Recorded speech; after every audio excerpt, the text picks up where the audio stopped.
Welcome back to Daily Edition. Great to have your company. Locals and advocates have called on the state government in Victoria to address issues with bike cages at upgraded train stations in the state. One bike cage in Geelong remains closed 5 months after the station reopened last year, with concerns that it's leaving cyclists at risk of becoming victims of theft. 6 News senior reporter Lincoln Holmes has the details. The newly upgraded Marshall train station has been mostly smooth sailing for most, but for cyclists there's an issue that's front of mind. The bicycle cage, which those using pay $50 to access, is yet to be opened, forcing cyclists to park their bikes outside in the bike racks. For 47-year-old local resident Billy, who is a regular user of Marshall train station, he was forced to park his bikes in the bike racks, leading to it being stolen. I was just annoyed, and as soon as I got to the train station, I called the station master, and I said to him, "Bike has been stolen." I just told him the bike's been nicked. I called a friend of mine, he was a copper, and he said to me, "You'll have to report online." In a message obtained by 6 News, the Bicycle Network, who own and operate the bike cages, which are also referred to as parketeers, confirmed that they attended the bike cage at Marshall train station for an inspection, as well as the one at South Geelong train station. In that same message, they added that due to a defect which renders the Marshall facility inoperable and not secure, the Bicycle Network was unable to sign off on opening it. They added that they are waiting for builders of the station and the respective alliance to contact them again with developments on the rectification of the defect. Another date for another inspection will also have to be organised. Other nearby train stations, including Warren Ponds and South Geelong, haven't had their bicycle cages affected, and they are still fully operational, leaving some cyclists to have to go to other train stations. Geelong Public Transport Users Association convener Jared Crow spoke with 6 News, describing his reaction after hearing the message from the Bicycle Network. Pretty disappointing to hear the response from the Bicycle Network. It seems that they're just one part of a big bureaucracy surrounding secure bike parking facilities at train stations.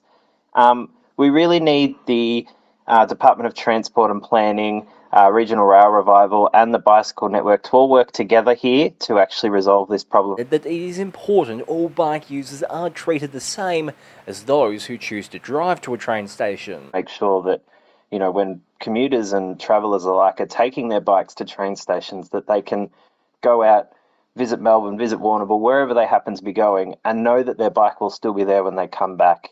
It's quite disappointing because if this were a car in this situation, it would be outrageous and everyone would be upset. But for some travellers and the like, a bike is essentially a car for them. And there's one clear message from Billy. Yeah, my advice is very simple. Just take it to the nearest police station. It would be much appreciated. Lincoln Holmes, 6 News. Well, 6 News has announced that live debates featuring key Senate candidates will broadcast in the lead up to the federal election. With 6 spots up for grabs in each state, the final seats will likely be a contest involving a number of minor parties that will make up the Senate and crossbench and impact legislation in the next parliament. Chief Anchor Leo Puglisi has more.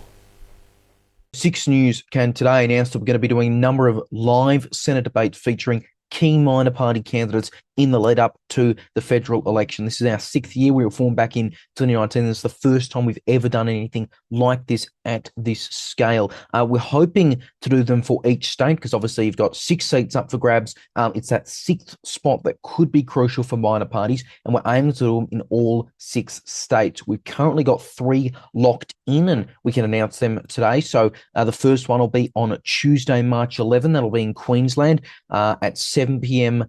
Local time. That's 8 p.m. Australian Eastern Daylight Time. So that'll feature Belinda Jones from Legalise Cannabis, Senator Gerard Rennick, People First, Senator Malcolm Roberts, One Nation. So you've got 2 incumbents there, and then also Jim Wilmot from the Libertarian Party. The day after that in Victoria, March the 12th, Wednesday, 7 p.m. Eastern Daylight, Jordan Ditloff from the Libertarians, Fiona Patton from Legalise Cannabis, Warren Pickering from One Nation, and maybe better known as Purple Pingers, Jordan Vanderlam from the Victorian Socialists. A week after that, South Australia, Wednesday, March 19th, 7 p.m. Central Daylight, 7:30 Eastern Daylight. Christopher Brohier from Family First, Jennifer Game from One Nation, former Senator Rex Patrick, who's running for the Jackie Lambie Network, and Diana Walter, who's running for legalised cannabis. So some really, really key debates there. This will be a chance for these candidates to deliver their own message, but also to go head to head, giving voters the opportunity to see them discussing the key issues affecting Australians. Now, we're going to be allowing our Patreon supporters to submit questions in advance. If you want to sign up, just go to patreon.com/SIXNewsAU and you can sign up and submit questions in advance. It's just $4 a month there. You can get exclusive benefits. But we'll also, of course, have a live chat open as we always do on YouTube, so you'll be able to have your say in real time during these debates. I'll be moderating all of them. It's obviously virtual, but I'm really looking forward to this. Again, never before done something like this, so could all be a bit of fun. We'll wait and see how it goes, but there's going to be a few issues discussed. You can imagine cost of living, housing, immigration, big issues, and then also anything particular that these parties might be running on as well. You can probably guess, for instance, what the legalised cannabis party's key issue is, and that'll all be discussed. Now, in terms of how we got around to getting these candidates, it was based off a couple things. We based it off, first and foremost, their results in 2022, their party's results. The incumbency factor was also considered. Just our analysis on whether the party has a chance, and also any personal profile. So, for instance, obviously, if you get a high-profile candidate like Jordan van der Lam, that would boost the Victorian Socialists, who ordinarily would probably be a few behind in terms of likelihood to win a seat. And of course, we'll be covering as many parties as we physically can in interviews and in our other coverage right up to the federal election. But all these debates coming up in March. Again, we hope to have ones for New South Wales, WA and Tasmania as well. So watch this space. And of course, you can just subscribe to us on YouTube right here to see it all live streaming next month in March. Well, imagine waking up on the Gold Coast and heading down to the beach for your morning walk when you spot a torpedo. Well, that's exactly what happened on the Gold Coast on Thursday morning. A police spokesman says that a torpedo was found at the Spit near Main Beach at around 5:45 a.m. It prompted an immediate 100-metre exclusion zone to be set up around the Torp, which was later identified, thankfully, to be non-explosive, used for training efforts with the ADF. Shortly before midday, the Defence Force confirmed that the device had been used in recent training exercises off the coast, and that they will look into what went wrong and how it ended up on the beach. How about that? Well, Prime Minister Anthony Albanese has joined the chorus of those criticising comments of former radio host Marty Sheargold.